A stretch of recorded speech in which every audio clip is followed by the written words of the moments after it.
Hi everyone, this side Shishir. Welcome to my YouTube channel Shishir ki Pathshala. और आशा करता हूँ आप सभी काफ़ी अच्छे होंगे और मस्त होंगे। तो जैसा कि आप सभी को पता है कि हम लोग एमपीटेट जो कि वर्ग 3 के लिए आई हुई है, जो एग्ज़ाम पात्रता एग्ज़ाम है, उसके लिए हम लोग जो पीवाईक्यू सीरीज़ हैं वो स्टार्ट किए हैं। एक प्लेलिस्ट मैंने बना दी है एमपीटेट आपको 2024 के नाम से। आप उस प्लेलिस्ट में पूरे जितने भी पीवाईक्यूज हैं उसको जाके देख सकते हैं। और मेरी गारंटी है, मैं आपको ईवीएस और आपकी सीडीपी में मैं 30 में से 30 मतलब 30 में से 30 ईवीएस और 30 नंबर की जो सीडीपी है उसको मैं आपको पूरा कराऊंगा। तो चलिए स्टार्ट करते हैं आज की ईवीएस, जो कि पहले सेकंड शिफ्ट का ये पेपर है। 5 मार्च 2022 का पेपर है। पहले शिफ्ट का पेपर मैंने करा दिया है, ये दूसरे शिफ्ट का है। ठीक है, तो चलिए ईवीएस करते हैं। पहला है the disease which can be caused by stagnant water. ठहरे हुए पानी से रोग हो सकता है, जल्दी से बताइए। पोलियो। दूसरा है चिकन पॉक्स। तीसरा है pneumonia and D is malaria. बताइए जल्दी से इसको। बिल्कुल इसका राइट आंसर क्या हो जाएगा? D is the right answer. भैया अगर पानी ठहरा हुआ है तो कौन सा रोग? ठहरे हुए पानी में मलेरिया हो जाता है। ठीक है, अब आगे चलते हैं। क्वेश्चन नंबर 62 है ozone layer which is responsible for the absorption of UV ultraviolet light is found in which water layer of atmosphere। जो भैया ओजोन की जो परत है यूवी, जिसको हम अल्ट्रावायलेट बोलते हैं, प्रकाश के अवशोषण के लिए जिम्मेदार, मतलब एब्जॉर्ब करता है, वायुमंडल के किस परत में पाई जाती है? स्ट्रेटोस्फेयर समताप मंडल, एटमॉस्फेयर वायुमंडल, मिजोस्फेयर मध्यमंडल, एक्सोस्फेयर बहिमंडल। जल्दी से बताइए। अरे आप लोग एकदम बता लेंगे, एकदम मस्त से बताइए जल्दी से। एमपीटेट वाले देख रहे होंगे इस वीडियो को, देखिएगा और ज़्यादा से ज़्यादा अपने भाई बहनों तक पहुंचाइए। फ्री में क्लासेस आपको यहाँ मिलेंगे। ठीक है, तो इसका राइट आंसर ए हो जाएगा। क्या? समताप मंडल में पाया जाता है भैया, स्ट्रेटोस्फेयर में पाया जाता है। ठीक है, अब आगे चलते हैं। क्वेश्चन नंबर 33 है हमारा। Name the heterotrophs that obtain nutrients by consuming detritus. मतलब उन विषम पोषणजों हेटेरोट्रॉप्स को क्या कहते हैं जो डेट्रिट्स के सेवन से पोषक तत्व प्राप्त करते हैं? बताइए जल्दी से। डेंड्राइट्स। दूसरा है डेंड्रीटिवोरस। तीसरा है फ्लेरिवोर। चौथा है पॉलिनिवोर। जल्दी से बताइए। तो ऐसा name the heterotrophs that obtain nutrients by consuming detritus. जल्दी से बताइए। तो इसका राइट आंसर क्या हो जाएगा? इसका राइट आंसर आपके सामने है भैया। तो आपके सामने है, तो आपके सामने कौन टिक करेगा? आप टिक करेंगे। तो आपको टिक करना है कौन सा? ये मार दीजिए चौका, और ये है चौका, राइट आंसर बी। ठीक है, क्या है? क्या? Dentry words. ठीक है, डेंट्री वर्ड्स। आगे चलते हैं क्वेश्चन नंबर 64 पे। Which human body activity can decrease the oxygen level present in the atmosphere. मतलब कौन सी मानव गतिविधि है भैया जो वातावरण में मौजूद ऑक्सीजन के स्तर को कम कर सकती है? बताइए। पहला है डिफॉरेस्टेशन, वनों की कटाई। बी है एनिमल हंटिंग, पशु विकार। सी है माइनिंग, खुदाई। And D is water wastage. बताइए, पानी की बर्बादी। भाई किसको बर्बाद करना है आपको? तो बर्बाद कर दीजिए। इसका राइट आंसर ए हो जाएगा। ठीक है, इसका राइट आंसर क्या हो जाएगा? A is the right answer. Deforestation हमारे ऑक्सीजन लेवल को घटा सकती है। चलिए अब चलते हैं क्वेश्चन नंबर 65 पे। ईस्ट और west. 65 is best. Forest, grasslands and deserts are example of. वन घास के मैदान और मरुस्थल किसके उदाहरण हैं? पहला है बायोम के। बी है man made ecosystem. C is biogeographical regions, जैव भौगोलिक क्षेत्र के। And D is artificial ecosystem. जल्दी से बताइए। कृत्रिम पारिस्थितिकी तंत्र। बताइए जल्दी से। तो 65 का जो आंसर देगा भैया उसको हम देंगे एमपी में अवार्ड। अब कौन सा अवार्ड मिलेगा? वो एमपी में आके मिलेगा। तो बताइए जल्दी से। इसका राइट आंसर ए हो जाएगा। A is the right answer. A is the right answer. क्या? बायोम। ठीक है, अब आगे चलते हैं। 66 पे। भैया छक्का छक्का छक्का आ गए हम लोग। 666। The upright pyramid of numbers is absent in which ecosystem. किस पारिस्थितिकी तंत्र में संख्याओं का सीधा पिरामिड अनुपस्थित होता है? पहला है फॉरेस्ट, जंगलों में। बी है ग्रासलैंड्स, घास के मैदानों में। सी है झील से, पॉन्ड से। एंड डी इज तालाब में। जल्दी से बताइए। लेक, झील, पॉन्ड, तालाब। इसका राइट आंसर क्या हो जाएगा? A is the right answer. ए में फॉरेस्ट, जंगलों में जाएंगे और जंगलों में गुम हो जाएंगे। ठीक है, आगे चलते हैं 67 पे। जोश नहीं कम होना चाहिए, जो जोश में होश नहीं खोना है। The final stable community in an ecological succession is. पारिस्थितिकी अनुक्रम में अंतिम स्थिर समुदाय है, आपको बताना है। पहला है क्लाइमेक्स, जिसको हम चरमोत्कर्ष बोलते हैं। दूसरा है कॉर्निवोरस, जिसको हम मांसाहारी बोलते हैं। सी इज पाइनियर, जिसको हम प्रथम अन्वेषक बोलते हैं। D is herbivorous. बताइए, तो इसका राइट आंसर आपको बताना है भैया। जो बताएगा उसको फिर एमपी में अवार्ड मिलेगा, और ये अवार्ड मिलेगा आपको, ये अवार्ड मिलेगा किस में मिलेगा? पहले में, ठीक है। क्लाइमेक्स इसको बोलते हैं, ठीक है। क्या? चरमोत्कर्ष। नेक्स्ट है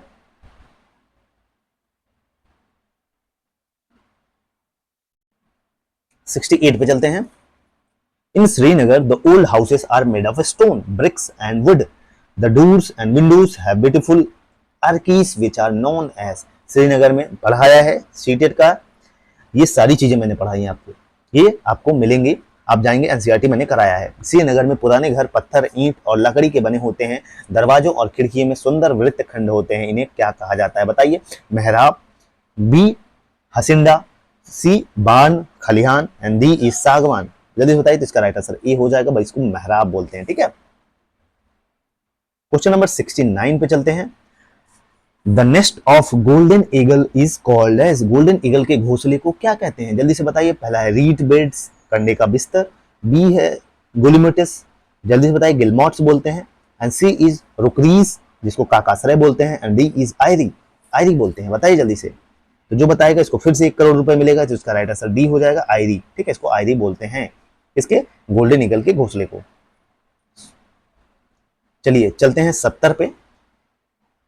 Which among the following birds stitch leaves together with the help of their sharp bills? ये भी पढ़ाया है, जाके देखना वीडियो में। Which of their sharp bills to make a nest using plant fiber as a thread? निम्नलिखित में से कौन सा पक्षी अपने नुकीले चोंच की सहायता से पत्तियों को आपस में जोड़कर पादप रेशे के धागे में, सीधी सी बात है भैया, काहे घुमा रहे हो, सिल दो, सीधा सा पत्ती को सिल के बनाता है। पहला है टेलर बर्ड, दर्जी पक्षी। बी है हाउस मार्टिन्स, जिसको हम हाउस मार्टिन्स बोलते हैं। सी है रीड वेबर, इसको हम रीड वार्बलर बोलते हैं। And D for house sparrows, जिसको हाउस स्पैरो बोलते हैं। तो इसका राइट आंसर क्या हो जाएगा? A is the right answer, A is the right answer. आपको मिलेगा 1 करोड़, 1 करोड़, 1 करोड़। दर्जन पक्षी बोलते हैं भैया, टेलर बर्ड बोलते हैं, ठीक है। अब आगे चलते हैं। फिर आ गए हम 71 में। धीरे धीरे हमारे रास्ते चलते हुए, और हम इन रास्तों पे बढ़ रहे हैं, ठीक है। चलिए अब चलते हैं रास्ते पे, 71 के रास्ते पे। India national trust for art and cultural heritage, जिसको हम इंटैच बोलते हैं, was founded to stimulate awareness for. जो Indian national trust for art and cultural heritage है, की स्थापना जागरूकता को प्रोत्साहित करने के लिए की गई थी। बताइए। वाटर कंजर्वेशन, जल संरक्षण। बी है एनवायरमेंटल कंजर्वेशन, पर्यावरण संरक्षण। सी है conservation of cultural heritage among the people, लोगों के बीच सांस्कृतिक विरासत का संरक्षण करने के लिए। And D is conservation of flora and fauna. बताइए, वनस्पति और जीवों का संरक्षण के लिए। तो इसका राइट आंसर क्या हो जाएगा? C is the right answer, लोगों के बीच conservation of cultural heritage among the people, ठीक है। अब आगे चलते हैं। 72 है हमारा, 72। The archaeological survey of India, जिसको हम ASI बोलते हैं, was established in which year? भारतीय पुरातत्व सर्वेक्षण SSI की स्थापना, ASI की स्थापना किस वर्ष की गई थी? जल्दी से बताइए। तो इसको सीधा ईयर बताऊंगा, 3 ईयर बताऊंगा, कंफ्यूज हो जाएंगे। तो इसका राइट आंसर डी हो जाएगा, 1861 में भैया। कब? 1861 में। 73 पे चलते हैं। Which two are the major factors that affect our health? मतलब हमारे स्वास्थ्य को प्रभावित करने वाले प्रमुख कारक कौन से हैं? सैनिटाइजेशन एंड हाइजीन, स्वच्छता और आरोग्य शास्त्र, जिसको बोलते हैं लेजीनेस एंड अंडर एक्टिव, मतलब आलस और निष्क्रियता। सी है अनहाइजीनिक एंड ओवर एक्टिव, अस्वास्थ्यकर और अति सक्रिय। D is sanitisation and activeness. तो इसका राइट आंसर ए हो जाएगा भैया, कि जोन कौन से मेजर फैक्टर हैं जो हमको हमारे हेल्थ को खराब कर सकते हैं। तो इसका right answer sanitisation and hygiene, ठीक है। 74 पे चलते हैं। Which among the following is the most important factor to maintain proper sanitization? उचित स्वच्छता बनाए रखने के लिए निम्नलिखित में से कौन सा सबसे महत्वपूर्ण कारक है? बताइए जल्दी से। बाय प्रैक्टिसिंग ओपन डिफेक्शन, मतलब खुले में शौच करने से। बाय फॉलोइंग अनहाइजीनिक लाइफस्टाइल, अस्वच्छ जीवन की शैली पालन करके। सी है by ending the practice of open defecation, खुले में शौच की प्रथा को समाप्त करके। डी है बाई फॉलोइंग इम्प्रॉपर सैनिटाइजेशन, अनुचित स्वच्छता का पालन करके। तो इसका राइट आंसर सी हो जाएगा भैया। सी के पास चलते हैं। तो सी के पास 1 करोड़ रुपए के मिलते हैं, मतलब भैया खुले में शौच न जाए, ठीक है। 75 पे चलते हैं। Which of the following space that aerospace agencies is correctly match with its country? देखिए ऐसे क्वेश्चन खूब पूछता है, एमपी टेट भर भर के पूछता है भाई। निम्नलिखित में से कौन सी अंतरिक्ष एरोस्पेस एजेंसी अपने देश के साथ सही सुमेलित है? SUPARCO Spain, CONIDA Canada, SANSA South Africa, SSAU SSAU SSAU बताइए, SSAU सऊदी अरबिया। तो इसका राइट आंसर सी हो जाएगा भैया, सी इज द राइट आंसर, मतलब सांसा, दक्षिण अफ्रीका का ये मैच है, ठीक है, सांसा। आगे चलते हैं, 76 है, the ESA is the space agency of, ESA अंतरिक्ष एजेंसी कहाँ की है? बताइए जल्दी से। तो इजिप्ट की है, मिस्र की है, इक्वाडोर की है या इरिट्रिया की है? जल्दी से बताइए। तो इसका राइट आंसर डी हो जाएगा, यूरोप की है, ठीक है, यूरोप की है। कहाँ की है? यूरोप, हमारा यूरोप, प्यारा सा यूरोप, ठीक है, यूरोप। आगे चलते हैं, क्वेश्चन नंबर 77 है, the aerial 1 was the first satellite of which of the following countries? Aerial 1 निम्नलिखित में से किस देश का पहला उपग्रह था? USA, UK, रसिया, चाइना। बताइए, चाइना चाइना चाइना। तो इसका राइट आंसर बी हो जाएगा, ठीक है, क्या? यूके हो जाएगा। मस्त रहिए, पढ़ते रहिए, मुस्कुराते रहिए अच्छे अच्छे से। नेक्स्ट है 78, in which year was IRS-1A successfully launched? IRS-1A को किस वर्ष सफलतापूर्वक प्रक्षेपित किया गया था? बताइए। तो इसका राइट आंसर डी हो जाएगा, 1988 में, ठीक है, लिख लीजिए कहीं, ये सब क्वेश्चन लिख लीजिए, यही क्वेश्चन वो रिपीट होता है। कॉपी या पेन बैठे रहिए, जो ईयर वूयर पूछे, और बस मैं ये शब्द में कहूँ तो जो पुराने जो ये सैटेलाइट से रिलेटेड क्वेश्चंस आते हैं आपके, मतलब साइंस एंड टेक से आते हैं, उसके आप ये जो क्वेश्चन बता रहा हूँ उसको लिखते चलिए, बस देखिएगा वहीं से क्वेश्चन मिल जाएगा। 4-5 क्वेश्चन पूछता है, 3-4 क्वेश्चन, ठीक। आगे चलते हैं, 79, which among the following earth observation satellites was launched mostly recently by ISRO? तो भैया बताना है आपको, इसरो। निम्नलिखित में से कौन सा पृथ्वी अवलोकन उपग्रह अर्थ ऑब्जर्वेशन सैटेलाइट हाल ही में इसरो द्वारा लॉन्च किया गया था? बताइए जल्दी से। तो पहला है रीसेट 2BR1, दूसरा है EOS 03, सी है हाइसिस एंड फोर्थ इज कार्टोसैट 3। बताइए जल्दी से, इसका राइट आंसर बी हो जाएगा। जैसे ये क्वेश्चन लिख लीजिए, तो ये क्वेश्चन रिपीट हो सकता है, तो इसका राइट आंसर क्या है? क्या है भैया? बताइए जल्दी, जो बताइए 1 करोड़, इसका राइट आंसर बी है। बी क्या है? B B B B EOS 3 80 पे आ गए हम। 10 क्वेश्चन और करेंगे इसके। SARAL is a joint satellite mission of oceanographic studies of India and, जो सरल है भैया भारत और डैश के समुद्र के विज्ञान के अध्ययन के लिए एक संयुक्त उपग्रह मिशन है। बताइए कहाँ का? फ्रांस का, रसिया का, इजराइल का, श्रीलंका का? बताइए। तो इसका राइट आंसर बी हो जाएगा भैया, कहाँ का? फ्रांस का है भैया, France. 81, What does the acronym of the satellite mission सरल launched in 2013 stand for? 2013 में लॉन्च किया गया उपग्रह मिशन सरल के संक्षिप्त नाम का पूर्ण रूप क्या है? बताना है आपको। Satellite for round altitude, satellite with Argos and AltiKa, satellite for Arabian sea research, satellite with Argos and AltiKa, D satellite. बताइए जल्दी से, इसका राइट आंसर डी हो जाएगा, ठीक है, कौन सा? डी हो जाएगा, डी सैटेलाइट फॉर आर्गूस। आगे चलते हैं 82 पे, Which of the following is known as the work house of ISRO? निम्नलिखित में से किसे इसरो के लद्दू घोड़े, work horse of ISRO, work house में वर्क हॉर्स के रूप में जाना जाता है? ASLV, PSLV, GSLV, GSLV MK third. बताइए जल्दी से, इसका राइट आंसर बी हो जाएगा भैया। तो इसरो का वर्क हॉर्स कौन सा डाला जाता है? GSLV MK सेकेंड, ठीक है भाई, बी है तो बी में जाएंगे हम, PSLV में, सॉरी PSLV, ठीक है, इज द राइट आंसर। 83 में चलते हैं, how many number of stages are there in ISRO's polar satellite launch vehicle और PSLV? इसरो के PSLV polar satellite launch vehicle या ध्रुवीय उपग्रह के प्रमोचक रॉकेट के में कितने चरण हैं? ए है 3, बी है 4, 5 एंड 2। बताइए जल्दी से, इसका राइट आंसर। इसका राइट आंसर बी हो जाएगा। बी कितने हैं? बी कितने हैं भैया? 4 है, ठीक है, 4। अब चलते हैं 84 पे, Who has the administrative control of New Space India Limited NSI? पहला DRDO, दूसरा department of space, government of India, choose the correct code. बताइए जल्दी से। कि भैया जो न्यू स्पेस इंडिया लिमिटेड है का प्रशासनिक नियंत्रण किसके पास है, डीआरडीओ के पास है कि अंतरिक्ष विभाग भारत सरकार, बताइए। तो इसका राइट आंसर क्या हो जाएगा, इसका राइट आंसर आपका हो जाएगा बी। बी मतलब केवल 2, ठीक है, किसके, अंतरिक्ष विभाग भारत सरकार के पास है, ठीक है। अब आगे चलते हैं 85, in which year did the geosynchronous satellite launch vehicle MK2 have its first flight. भैया भूतुल काली उपग्रह प्रमोचक rocket mark second GSLV mark second ने किस वर्ष अपनी पहली उड़ान भरी थी। तो 85 ये क्वेश्चन लिखने लायक है, लिख लीजिए। तो इसका राइट आंसर बी है, 2001। चलिए 86 बहुत बड़ा क्वेश्चन है। Which of the following statements about geosynchronous satellite launch vehicle GSLV MK2 is not correct.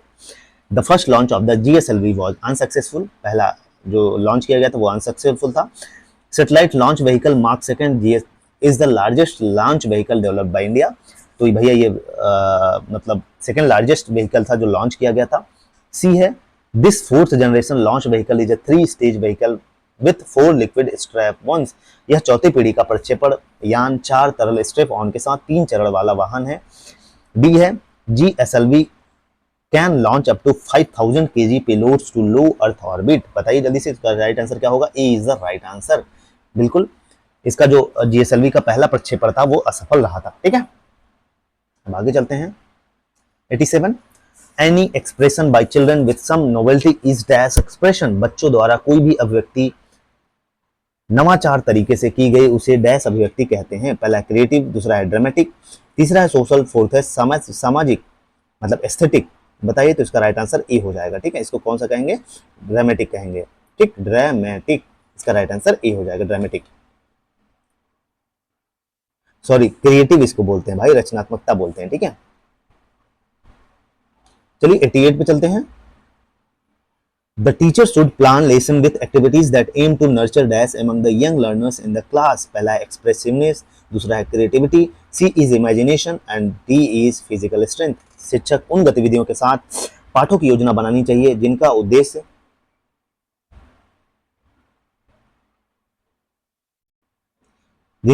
कक्षा में युवा शिक्षार्थियों के बीच का पोषण करना है। जल्दी से बताइए, जल्दी से बताइए। तो अभिव्यक्ति, रचनात्मकता, कल्पना, शारीरिक शक्ति बताना है आपको।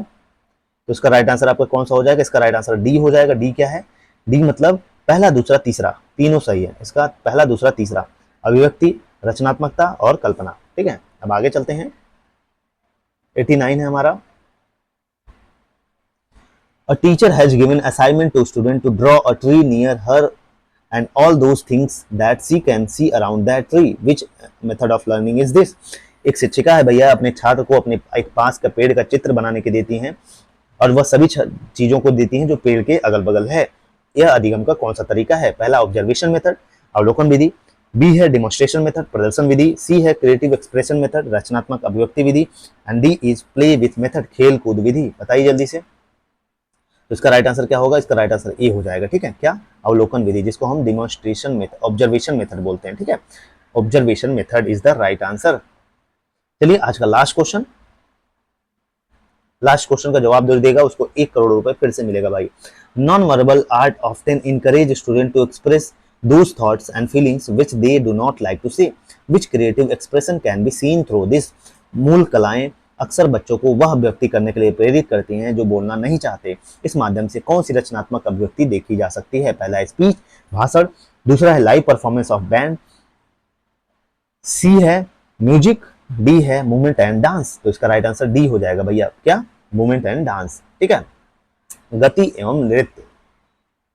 तो चलिए अब 90 कर लिए हम लोग। अब अगले वीडियो में करेंगे हम लोग सीडीपी का सेक्शन। तो मैं 60 नंबर की तैयारी बहुत बेहतरीन तरीके से कराऊंगा। बाकी आप लोगों के डिमांड पे ऊपर डिपेंड करेगा, तो मैं हिंदी भी करा दूंगा, इंग्लिश भी करा दूंगा आपका, ठीक है, और मैथ भी करा दूंगा। बाकी जय हिंद, जय भारत। वीडियो को ज्यादा से ज्यादा शेयर करिए, मुझे भी मोटिवेशन मिले, ठीक है। आप अपने ग्रुप में शेयर करेंगे तो मुझे भी मोटिवेशन मिलेगा और मैं सबसे पहले आपका सिलेबस कंप्लीट करा दूंगा। इतना प्रैक्टिस करा दूंगा कि आपको पढ़ने की जरूरत ही नहीं पड़ेगी। जय हिंद, जय भारत।